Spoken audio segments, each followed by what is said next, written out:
இன்று நாடு முழுவதும் பேசப்படும் முக்கிய செய்தியாக மாறியிருக்கிறது. ஆபரேஷன் சிந்தூர் எனும் இந்திய ராணுவம் கையில் எடுத்த இந்த திட்டமானது, இந்த பதிலடி தாக்குதல் நாடு முழுக்க பேசுபொருளாகி இருக்கிறது. நள்ளிரவில் இந்திய ராணுவம் மேற்கொண்ட தாக்குதல், அதாவது ஆபரேஷன் சிந்தூர் என பெயரிடப்பட்ட பதிலடி தாக்குதல், பாகிஸ்தான் ஆக்கிரமிப்பு காஷ்மீரில் உள்ள 9 பயங்கரவாதிகளின் முகாம்களை குறிவைத்து தாக்குதலானது மேற்கொள்ளப்பட்டிருக்கிறது. அதன் பின்னணி, தாக்கங்கள் மற்றும் அடுத்தடுத்த கட்ட நகர்வுகள் என்னவாக இருக்கும் அப்படின்னு தொடர்ந்து செய்திகளை புதிய தலைமுறை வழங்கி வருகிறது. அந்த வகையில் எதன் அடிப்படையில் அந்த இடங்கள் தேர்வு செய்யப்பட்டுள்ளன என்ற தகவலும் வெளியாகியிருந்தது. தற்போது திரு கணேசன் அவர்களிடம் பேசலாம். சார், நீங்கள் முன்னாடியே சொன்னீங்க இது ஒரு வெல் பிளான்ட் எக்ஸிக்யூட்டட் ஒரு ஆப்ரேஷன் அப்படின்னு சொன்னீங்க. இந்த ஆப்ரேஷனை திட்டமிடுறதுக்கு ஒரு குறிப்பிட்ட காலம் எடுத்துக்கொள்ளப்படும் அப்படின்னும் குறிப்பிட்டீங்க. அந்த 9 பயங்கரவாத முகாம்கள் கண்டறியப்பட்டிருக்கு இல்லையா? எந்த உளவுத்துறை தகவல் கொடுத்துதான் அந்த பயங்கரவாத முகாம்கள் எல்லாம் கண்டறியப்பட்டிருக்குமா? அதுக்கான ஒரு காலம் அப்படிங்கிறது எப்படி எடுத்துக்கொள்ளப்படும்? என்னதான் நம்ம இந்த தாக்குதல் நடத்தியிருந்தாலும் கூட அதுக்கு பாகிஸ்தான் பிரதமர் ஷெபாஸ் ஷெரீஃபும் சொல்லியிருக்காரு, சரியான நேரம் சரியான இடத்தை தேர்வு செஞ்சு தக்க பதிலடி கொடுக்கப்படும் அப்படின்னு சொல்லியிருக்காரு. இதை தொடர்ந்து ஒரு பதிலடி தாக்குதல் பாகிஸ்தான்ல இருந்தும் வரும் அப்படின்னா அதை எதிர்கொள்ள இந்தியா தயாரா தான் இருக்கு அப்படின்னு புரிஞ்சுக்கணுமா? இப்ப பாத்தீங்கன்னா, நம்ம இந்த பதிலடி கொடுப்போம்னு நம்ம பிரதம மந்திரி சொன்னது 22ஆம் தேதி. அந்த பதிலடிக்கு நம்ம எடுத்துக்கிட்ட காலகட்டம் இத்தனை நாளா நம்ம என்ன செஞ்சுக்கிட்டு இருந்தோம், ஏன் அடிக்கல அப்படின்னு நிறைய பேர் மீடியால கேட்டாங்க. ஏன் நம்ம அடிக்கல அப்படின்னு. அப்பயும் நான் சொன்னது இதுதான், போருங்கிறது லாஸ்ட் ஆப்ஷன் தான். நம்ம தலைமை மிக மெச்சூரான ஒரு டிசிஷன் தான் எடுக்கும். போருன்றது வர்றதுக்கு வாய்ப்பு இல்லை. ஆனா தக்க பதிலடி கொடுக்கும் அப்படின்னு சொன்னேன். அதற்கு இத்தனை நாள் ஏன் ஆச்சுங்கிறத இப்ப நான் ஜஸ்டிஃபை பண்றேன்.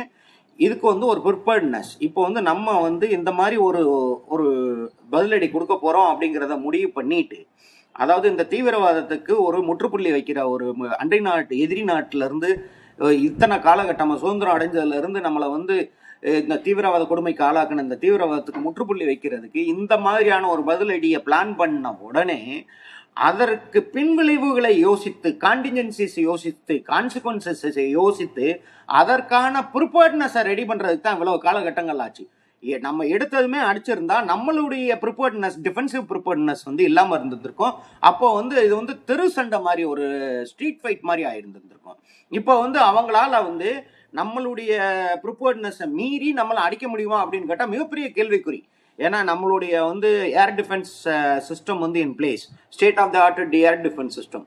அவங்க வெஸ்டர்ன் பார்டர்ஸ்ல கிராஸ் பண்ணியோ இல்லை அந்த சைடு இருந்தோ நம்மளை ஏரியல் அட்டாக் பண்ணணும் அப்படின்னு நினைச்சாங்கன்னா நம்மளால மிட் ஏர் இன்டர்செப்ஷனும் பண்ண முடியும். நம்மளுடைய defensive systems everything is on alert. பொதுமக்களும் அலர்ட்ல இருக்காங்க.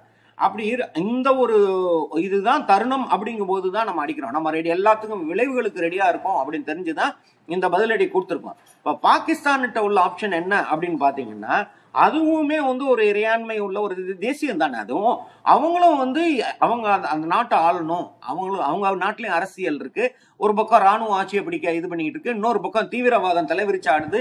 4வது சைடு பாத்தீங்கன்னா எக்கனாமி ரொம்ப மோசமான நிலைமையில இருக்கும்போது அந்த தேசிய தலைமை, பாகிஸ்தானுடைய தேசிய தலைமை அவங்க மக்களை கன்வின்ஸ் பண்றதுக்கு, அவருடைய இதை நிலைநிறுத்துறதுக்கு அவரும் ஒரு ஸ்டேட்மெண்ட் கொடுக்குறாரு. நாங்களும் தக்க பதிலடி கொடுப்போம் எங்க இறையாண்மையை காப்பாற்றுறதுக்காக. Section 21 even 51 of United Nation charter படி எங்களுடைய டைம் நாங்க சூஸ் பண்ணி எந்த இடத்துல அடிக்கணுமோ, எப்படி அடிக்கணுமோ அதை நாங்களும் செய்வோம் அப்படின்னு அவங்களும் மிமிக் பண்ற மாதிரி, அதை மிரரிங் பண்றாங்க. நம்ம தலைமை சொன்னதை அவங்க சொல்றாங்க. அப்படி இருக்கும்போது அவங்களால முடியுமா அப்படிங்கிறத அவங்களுடைய ஸ்ட்ரென்த் என்ன, நம்மளுடைய ஸ்ட்ரென்த் என்ன அப்படின்னு பார்க்கும்போது அவங்களால இந்த அளவுக்கு எஃபெக்டிவா நம்ம செஞ்ச இதை அவங்களால பண்ண முடியாது. ஏன்னா நம்மளுடைய ப்ரிப்பேர்ட்னஸ் அந்த மாதிரி. அவங்க அவங்களுடைய மிலிட்டரி இன்ஸ்டலேஷன்ஸ் மற்ற இதெல்லாம் தான் டிஃபென்சிவ் இதில் வச்சிருந்தாங்க. இந்த மாதிரி தீவிரவாத முகாம்களையோ அவங்களோட லான்ச் பேட்ஸையோ எந்த செக்யூரிட்டி கவரும் இல்லாம தான் இருந்தது. ஏன்னா அவங்களுக்குள்ளேயே ஒரு ஃப்ரீக்வன்சி மேட்ச் ஆகாம அவங்களுக்குள்ளேயே இன்ஃபைட்டிங்னு சொல்லுவாங்க, அது நடந்துகிட்டு இருந்த காலகட்டத்தில் அவங்களுக்கு உதவி பண்ற மாதிரி தான் நம்ம போய் அடிச்சிருக்கோம். இப்போ அவங்க பிரதமர் பிரஸ்ல சொல்லிட்டாரே அப்படிங்கிறதுக்காக அவங்க வந்து நம்ம ஏர் ஸ்பேஸை இன்ட்ரூட் பண்ணி அவங்க ஃபைட்டர்ஸ் வந்தோ இல்ல அங்க இருந்து அவங்க மிசைல்ஸ் லான்ச் பண்ணியோ இதை எஸ்கலேட் பண்ண நினைச்சா இதை விட மிக கூடிய தீவிரமான பின்விளைவுகள் அவங்களுக்கு இருக்காது. அவங்களால அந்த நாடு என்கிறது வந்து மிக மிக மோசமான விளைவுகளை சந்திக்க வேண்டியிருக்கும் அப்படிங்கிறது உலக நாடுகளுக்கும் தெரியும், அந்த நாட்டுடைய தலைமைக்கும் தெரியும். அதனால வந்து அவங்களும் வந்து ரொம்ப யோசிச்சு இப்போ வந்து அவங்க பாத்தீங்கன்னா இமீடியட் ரியாக்ஷன் ஒன்று சொல்லுவாங்க. இந்த மாதிரி அடிச்ச உடனே அவங்க ஒன்று செஞ்சாங்க. அது என்ன பார்த்தீங்கன்னா ஆர்ட்டிலரி ஷெல்லிங் வந்து நைட்டு வந்து அவங்க பண்ண ஆரம்பிச்சிட்டாங்க நம்ம பார்டர் வில்லேஜஸ் மேலே. அது எதுவுமே வந்து பார்த்தீங்கன்னா ஏதாவது டிஃபென்சிவ் டார்கெட்ஸா யார் மேலே அவங்க ஆர்ட்டிலரி ஷெல்லிங் பண்ணாங்க? பொதுமக்கள் மேலே, வில்லேஜஸ் மேலே. இது பார்த்தீங்கன்னா இதுதான் நீஜர்க் ரியாக்ஷன். பயத்தில் இருக்கிற ஒருத்தன் பண்ணுற ஒரு செயல். ஸோ பாகிஸ்தான் இப்போ உள்ள அந்த ஸ்டேட் ஆஃப் மைண்ட் என்னன்றது, பயம் அப்படிங்கிறது வந்து உலக நாடுகளில் தனிமைப்படுத்தப்பட்டு இருக்கும்போது அதனுடைய பயம் அதனுடைய செயலின் வெளிப்பாடுல வந்து தெரியுது. அதனால வந்து அவங்க அவ்வளவு பெரிய ஒரு ஸ்ட்ரைக்குக்கு அவங்க வந்து ரெடியா இருக்காங்களா அப்படிங்கிறது கேட்டீங்கன்னா என்ன கேட்டா இல்லைன்னு தான் சொல்வேன். நிச்சயமா முன்னெச்சரிக்கையாக பல்வேறு கட்ட நடவடிக்கைகள், யோசனைகள், திட்டமிடல்கள், இதுக்கப்புறம் தான் பதிலடி தாக்குதல் அப்படிங்கறத இந்திய ராணுவம் மேற்கொண்டிருக்கு. பாகிஸ்தான் அடுத்து என்ன செய்ய இருக்காங்க, அவங்களோட தற்போதைய உணர்வுகள், மனநிலை, அந்த நாட்டோட தரப்போட விஷயங்கள் என்னவா இருக்கும் அப்படிங்கிற பல்வேறு விஷயங்களை சொன்னீங்க. நீங்க இணைப்பிலே இருங்க சார், நம்ம தொடர்ந்து பேசலாம். தொடர்ந்து அடுத்ததாக நமது செய்தியாளர் ராஜீவ் தகவல்களோடு இணைந்திருக்கிறார். ராஜீவ், ஆபரேஷன் சிந்தூர் நள்ளிரவு நடந்திருக்கு. அதை தொடர்ந்து பல்வேறு விஷயங்கள் நடந்துகிட்டு வருது. இன்னைக்கு காலையில கிட்டத்தட்ட 11 மணிக்கு பிரதமர் நரேந்திர மோடி தலைமையில பாதுகாப்பு விவகாரங்களுக்கான அமைச்சரவை கூட்டமும் நடக்க இருக்கு. இந்த ஆபரேஷன் சிந்தூரோட அதிகாரப்பூர்வ தகவல்கள், அறிவிப்புகள் எப்ப வெளியிட வாய்ப்பு இருக்கு? அது குறித்த தகவல் ஏதேனும் இருக்கா?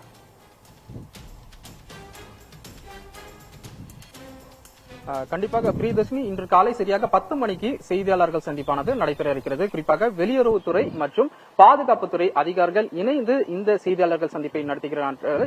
இது எதற்காக என்றால், இந்தியா நடத்தியிருக்கக்கூடிய இந்த ஆபரேஷன் சிந்தூர் தொடர்பான முழு விவரங்கள் இந்த செய்தியாளர்கள் சந்திப்பின் போது நாட்டு மக்களுக்கு விளக்கம் அளிக்கும் விதமாக இந்த செய்தியாளர்கள் சந்திப்பானது ஏற்பாடு செய்யப்பட்டிருக்கின்றது.